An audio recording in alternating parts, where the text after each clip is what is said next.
All right, well, welcome back. In this segment, we'll talk a little bit about the basics of why cognitive psychology is a science and really fundamentally what is a science and how that impacts the way that we answer questions. So, first off, what is a science? Hopefully, you know the answer to these questions, but and it'll just be a review. So, hopefully, that'll be what you experience. What is a science? Well, really, the methodology that is employed is what determines whether an activity is a science or not. It's not about what kinds of questions that they're asking or what kind of subject matter they're studying. That doesn't matter as far as determining whether something is a science or not. What determines whether something is a science is how the person is answering their questions. So if you're answering your questions based on logic and reason, you're not really conducting a scientific study. If, on the other hand, you pose a hypothesis and then objectively and systematically collect data and then run some kind of statistical analysis, some sort, it could be inferential, it could be descriptive, some sort of statistical analysis to determine whether the data supports your hypothesis, you're probably doing a science. So the methodology is what determines that. Now, I mentioned hypothesis in my little example there.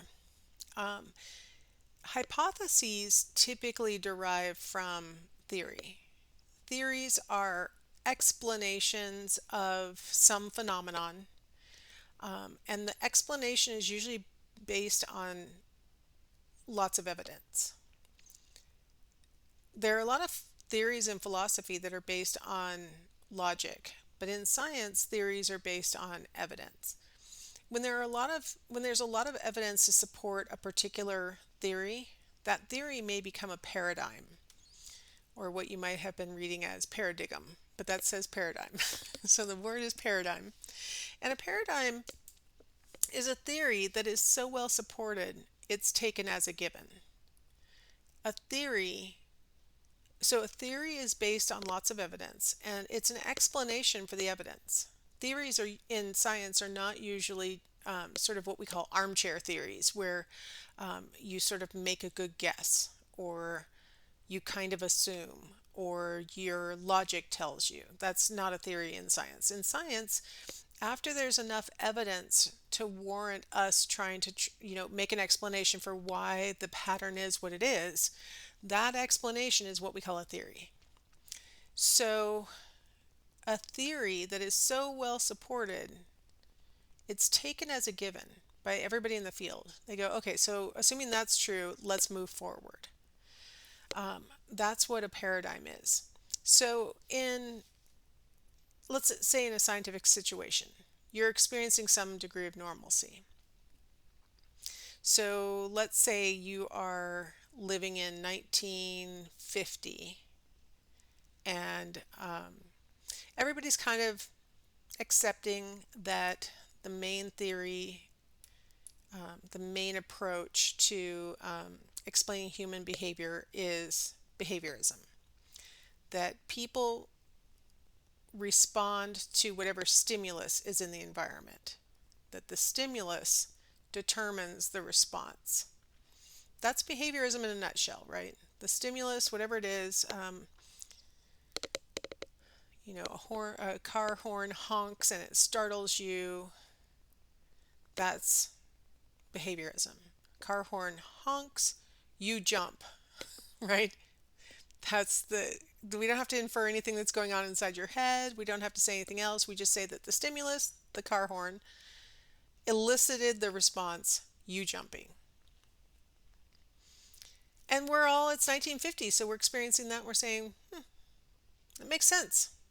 I see a lot of examples of that in the literature.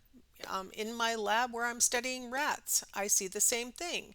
So we're experiencing a period of normalcy where this is our explanation. We're all following it. But then, let's say some kind of anomaly arises, something unexpected, something that you weren't accounting for in that previous explanation.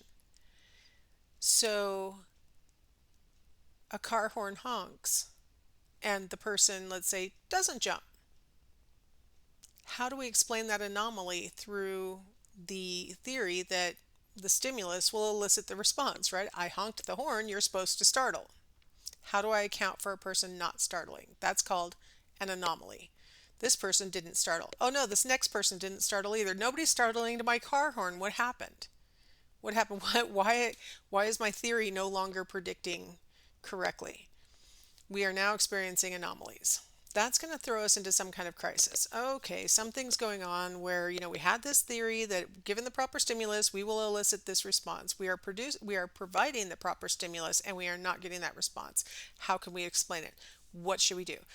Typically, the first step in that crisis is go back and rerun your study. You probably did something wrong. So go back and get a sample of subjects and honk the horn at them again and see if now they're jumping. Like maybe you hadn't honked the horn correctly. Maybe they hadn't been close enough to it. Maybe they saw the car coming, so it wasn't that startling. Maybe there's something in your methodology that caused this anomalous behavior. So the first step is go back and check your methodology. Let's say that you go back and you check your methodology and you still have discovered that some people, maybe not all of them, but some people do not startle, even when the stimulus is exactly what should elicit a startle response. Now we're in crisis. I've checked my methodology. Other people have replicated this and found that in certain circumstances, people are not startling to the stimulus. Now we've got a crisis on our hands. Honestly, we're like, oh no, is the theory wrong? What's happening? If we get enough evidence that the theory probably is not correctly explaining the phenomenon, we're going to have to refine that paradigm. That paradigm is going to need some kind of altering in order to bring it in alignment with reality. And see, notice the example I gave you is really dumb, honking a horn and making a person startle. But these are the kinds of things that were being studied back in 1950 psychology. What kinds of stimuli produce what kinds of responses, right? And the theory might need to be refined in order to account for variations. So maybe we are going to refine our theory that car horns make people jump and have certain circumstances where you start to identify which circumstances and do it objectively, do it systematically, do it through observation, right? Through actually studies, recruiting participants, producing the stimulus in this way or that way, and recording their responses and analyzing that, using some kind of statistical analysis.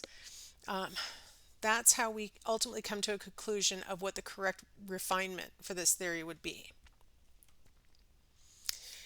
According to Thomas Kuhn, psychology is what he calls pre-paradigmatic. We do not yet have any paradigms driving the field.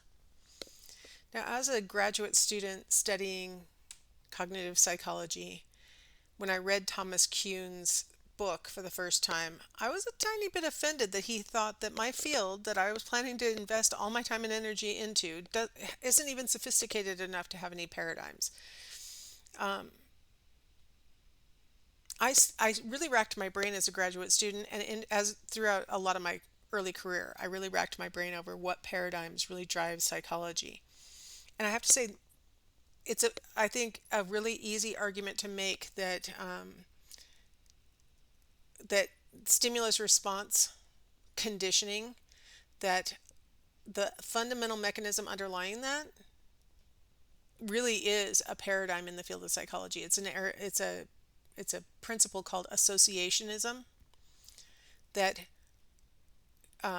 creatures, ourselves included, are looking for associations in the environment that will serve as information for them about important things, like maybe that a car is coming, right? Or that there's a meal around the corner, or that there's a opportunity for a reproductive option.